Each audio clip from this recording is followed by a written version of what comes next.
Welcome to the Carnivore Cast, the podcast focused on the carnivore diet and lifestyle, with practical advice from successful carnivores, citizen scientists, and top researchers. I'm your host, Scott Meslinski, and I'm here to speak with experts and experienced carnivores to get answers to your biggest and meatiest questions while helping you live your best life as a carnivore.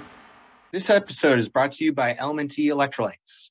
This month, we're switching it up with an exclusive offer that's only for VIP LMNT partners, including Carnivore Cast listeners. You can now receive this free sample pack along with any regular purchase when you use my custom link, which is provided in the show notes or my Instagram link in bio. That's drinklmnt.com/carnivorecast, all one word. And as I said, I'll include the link in the show notes. LMNT electrolytes are convenient, evidence-based, and delicious. And get yours today to help support the show. Thank you. Brandon Miller at Carnivore B Mills on Instagram is a 21-year-old health coach and personal trainer who started a carnivore diet to improve his quality of life after losing 100 pounds.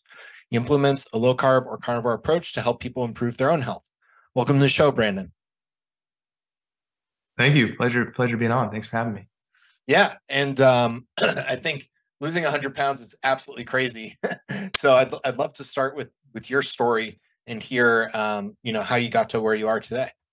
So to clarify, with the weight loss and losing 100 pounds, it was not done on a carnivore diet, although I wish it was. Yeah, it was done with a long period of severe caloric restriction, which was super, super unhealthy, but I didn't know any better. So the year 2020, Kobe Bryant passed away. He was my idol, and up until then, I was getting up to 260 pounds at my heaviest. I was very big. I was always the biggest kid in my high school, elementary school. I was always a big kid. And obviously, I didn't think it was possible to lose the weight. And this was my first attempt. So January 2020, the day after he passes away, I'm looking up all different ways to get my life together because he taught me that no matter how rich, successful, famous you are, you could die in a freak accident tomorrow. And that's the sad reality and the truth of life. So I said, time for me to get my shit together. I looked it up, and the first thing I see is to lose weight, you have to eat in a caloric deficit. So I took that to the extreme, and I did OMAD before I knew what OMAD was. The only issue was with my one meal a day, I would have whatever I wanted, and that was a big mistake because I was not having nearly enough protein. The other thing I was doing for the next 8 months to lose that 100 pounds is I was running 9 to 10 miles a day, every single day, every morning.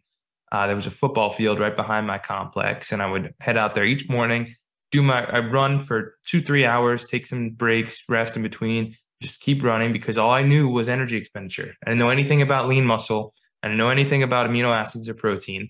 I just knew eat low calories and run all of your calories. And what did that lead me to do? I became extremely skinny fat. I was the definition of skinny fat. I had no muscle on me. I lost a ton of fat. I lost all of my muscle, lost a lot of bone density, lost a lot of water weight. I was down to 160 pounds, which was the leanest I ever was in my life.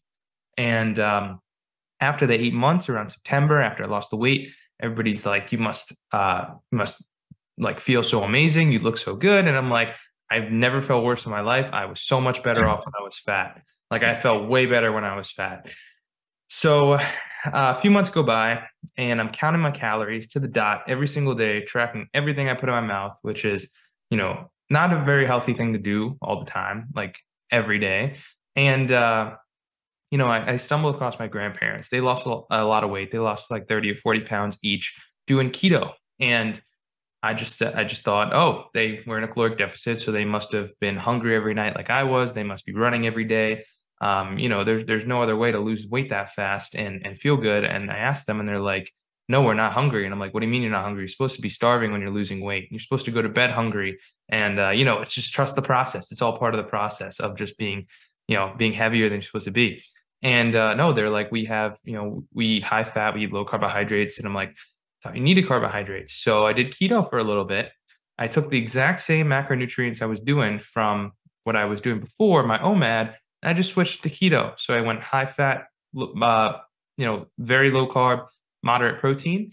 And I was, I actually started to work out a few months after that. But when I started keto immediately, I was satiated.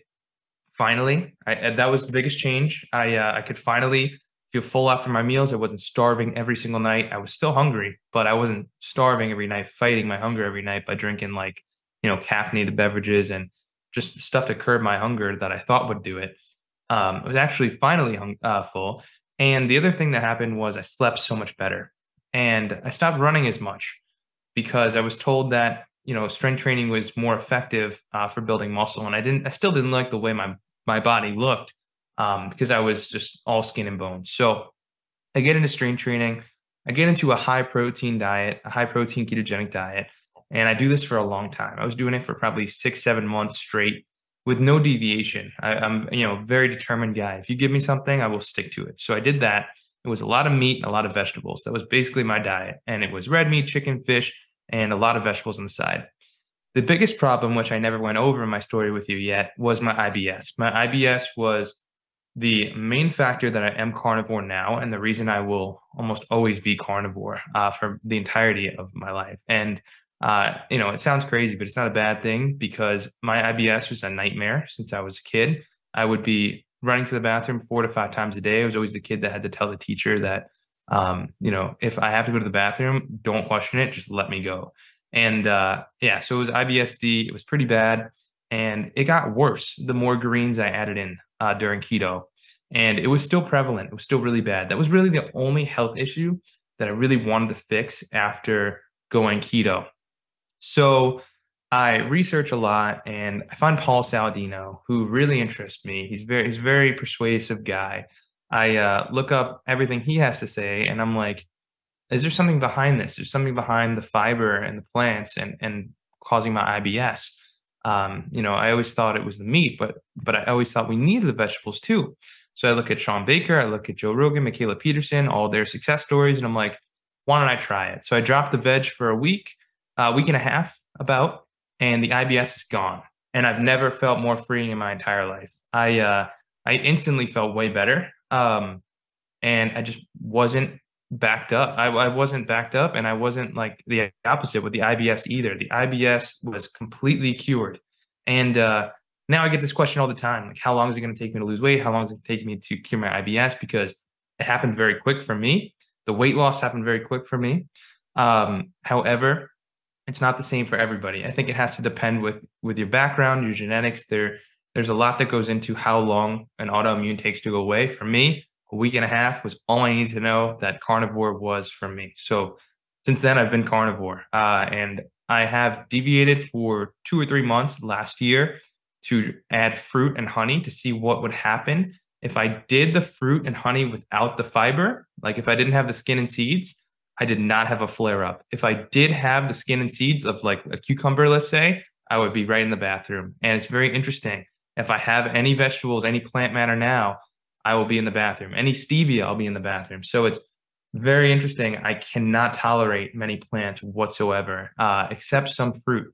The issue why I went back to carnivore was the fruit led me to gain a lot of body fat. So I immediately pulled back, and I just, want too much sugar of any kind, even from fruit and honey, it's still inflammatory. So it caused the fat gain for me. It caused the energy crashes for me. So it didn't cause my IBS though, which is something that's very interesting. I do want to talk about that eventually with, as far as defense chemicals go, but powerful stuff. And that's where I'm at now. I'm back to full carnivore, and I feel amazing. This episode is brought to you by Impossible Sleep. Longtime listeners of the podcast will know just how much I obsess about my sleep and trying to optimize it. Poor sleep can crush your metabolism and your insulin sensitivity, increase anxiety, decrease your focus and vigilance, and make it harder to stick to your diet. Impossible Sleep is a non-melatonin, science-backed sleep drink focused on helping you wind down, recover deeply, and improve key markers of your sleep. You can get 20% off your first subscription and a free sleep reset welcome kit with code carnivore20 at impossible.co/products/sleep. It helps support the show and will help you relax into sleep and wake up recovered. Check it out at impossible.co and use code carnivore20 to save. That's great. That's an incredible story. And thank you for sharing that. And I guess where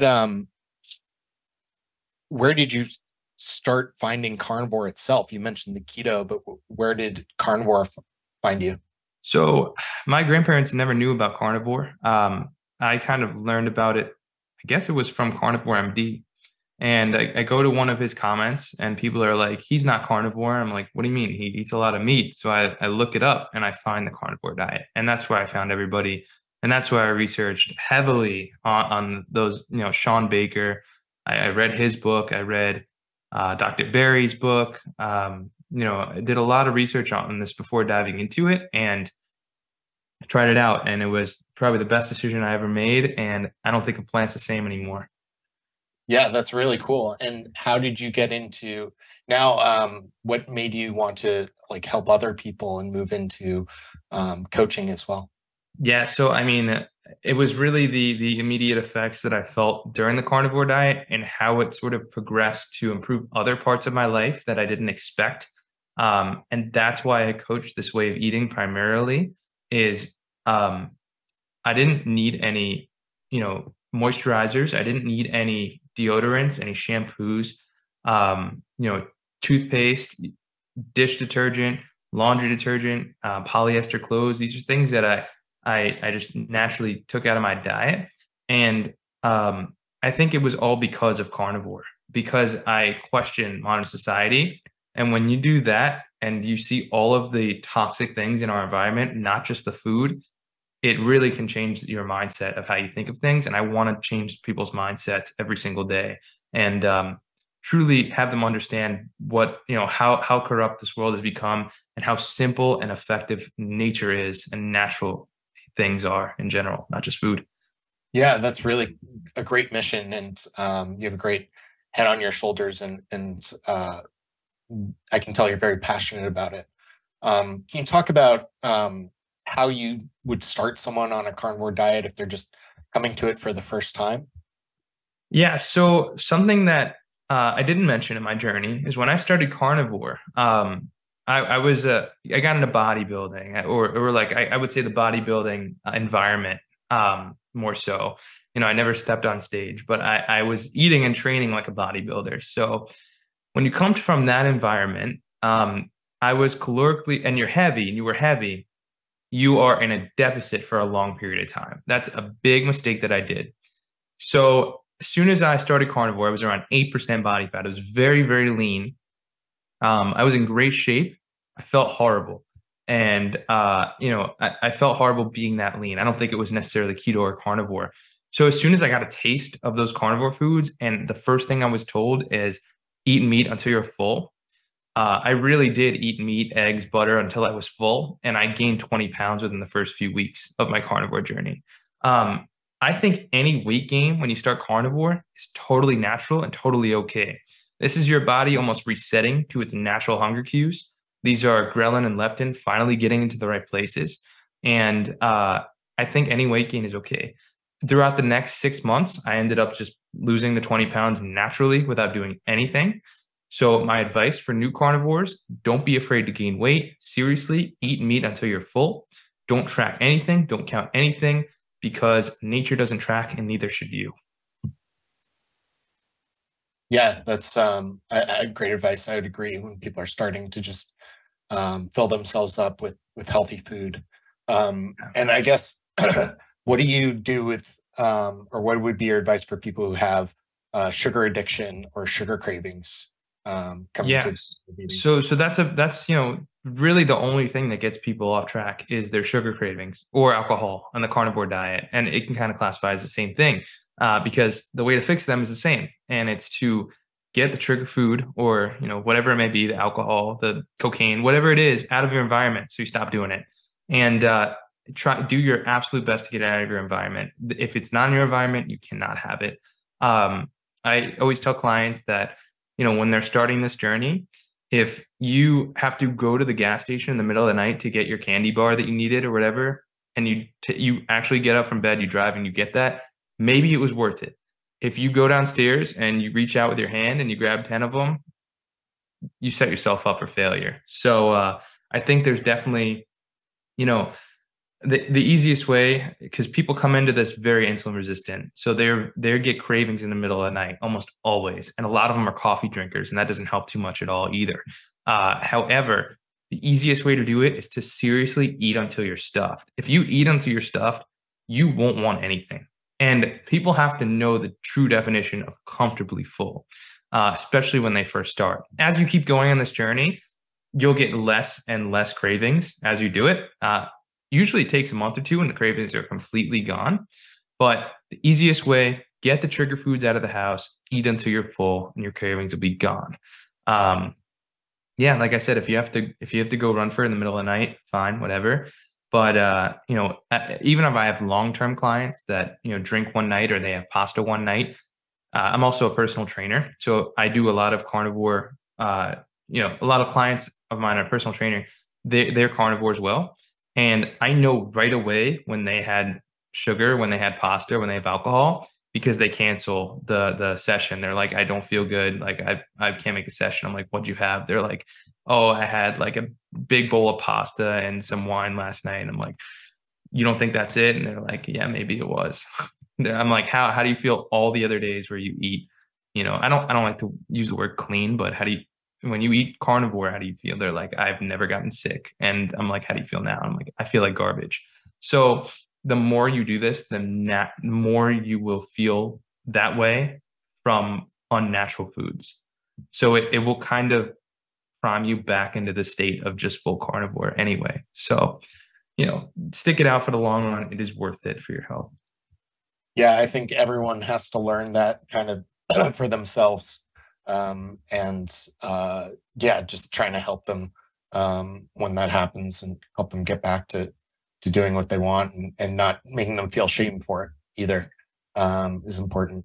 Yeah, this food's addicting, man. Like there are people that like Lay's potato chips and who's another one, like Ben and Jerry's. Like they'll throw in their lab and they'll make concoctions that are literally addicting to the human brain, so that people can't stop. So it's called the bliss point. There's actual science behind this. It's like they create a perfect blend of fat, salt, sugar. It's very, very addicting for the human brain. Passes right through opioid receptors. It makes you not satiated whatsoever.